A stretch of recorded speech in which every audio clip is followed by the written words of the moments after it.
అడుగుతా ఉన్నారు. మీరు ఇన్నిటికి మీరు పర్మిషన్స్ ఇస్తా ఉన్నారు కదా, ఇస్తున్నటువంటి పర్మిషన్స్కి మీరు మీ రోడ్ మ్యాప్ ఏంటి, మీ రోడ్ మ్యాప్ ఏంటి చెప్పండి ప్రజలకి అనేటువంటిది వాళ్ళు అడుగుతా ఉన్నారు. తీరాపోని ఏమైనా ఉద్యోగ కల్పన జరుగుతుందంటే అది కూడా లేదు. రెవెన్యూ జనరేషన్ వస్తుందని అంటే రెవెన్యూ జనరేషన్ ఏమో మనమే తిరిగి ఇన్సెంటివ్స్ ఇస్తా ఉన్నాం.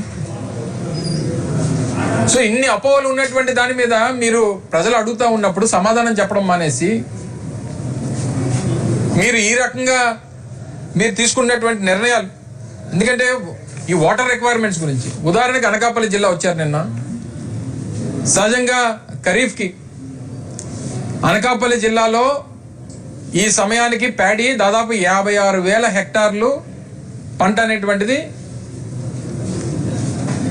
ఈ సమయానికి అంటే ఆగస్టు నెలాఖరికి జరగాల్సినటువంటి పరిస్థితి ఉన్నటువంటి అనకాపల్లి జిల్లాలో ఈరోజు 5,000 హెక్టార్లు మాత్రమే పంట వేసినటువంటి పరిస్థితులు ఉన్నాయి. 10%.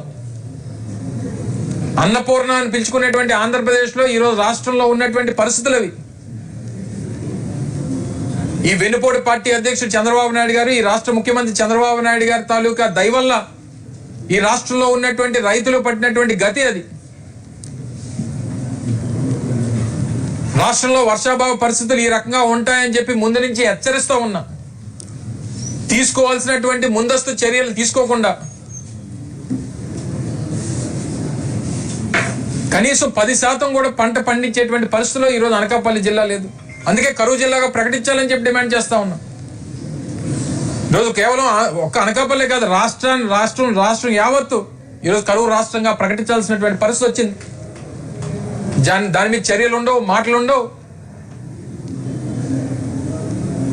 మళ్ళీ నిన్న దేనికో మాట్లాడుతూ ఏమంటున్నాడంటే ఆయన, నాకు ఏదైనా మంచి చేస్తే కిక్ వస్తుంది అంటున్నాడు. ఏం మంచి చేసావు నీకు కిక్ రావడానికి? నిన్న వారు మాట్లాడుతూ నాకు ఏదైనా మంచి చేస్తే కిక్ వస్తుంది, ఏం మంచి చేశారని కిక్ వచ్చింది? పక్కన ఉన్నటువంటి మీ సీఎం రమేష్ పక్కన ఉన్నటువంటి పంచదారుల కొండను తవ్వేసినందుక మీకు కిక్ వచ్చింది, లేదా పక్కన ఉన్నటువంటి మీరు వచ్చినటువంటి మాడుగుల పక్కన ఉన్నటువంటి నర్సీపట్నంలో మెడికల్ కాలేజ్ అమ్మకానికి పెట్టినందుక మీకు కిక్ వచ్చింది, లేదా పక్కన ఉన్నటువంటి మా గోవాడ షుగర్ ఫ్యాక్టరీలో ఉన్నటువంటి రైతులకి కట్టాల్సినటువంటి 36 కోట్ల రూపాయలు బకాయిలు చెల్లించకుండా ఈ ప్రాంతానికి వచ్చి కనీసం షుగర్ ఫ్యాక్టరీ గురించి మాట్లాడకుండా ఉన్నందుక మీకు కిక్ వచ్చింది. విశాఖపట్నంలో ఎకరం భూమిని 99 పైసలకి ఇచ్చేసి విశాఖపట్నంలో ఉన్నటువంటి భూములన్నీ దోచిపెట్టినందుక మీకు కిక్ వచ్చింది, లేదా మీ కొడుకు తోడైనటువంటి గీతం అధినేత అయినటువంటి భరత్ 5,000 కోట్ల రూపాయలు భూమిని కబ్జా చేసినందుక మీకు కిక్ వచ్చింది చంద్రబాబు నాయుడు గారు. దేనికి కిక్ వచ్చింది చెప్పండి?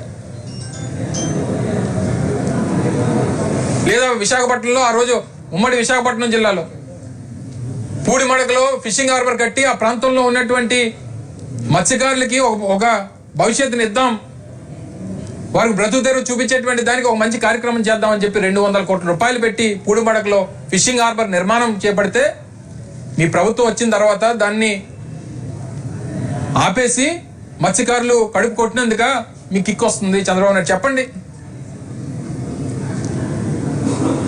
ఈరోజు ఇన్ని కార్యక్రమాలు ఈ ప్రాంతానికి అన్యాయం చేసి, లేదా ఈరోజు పోలవరం ప్రాజెక్టులో 45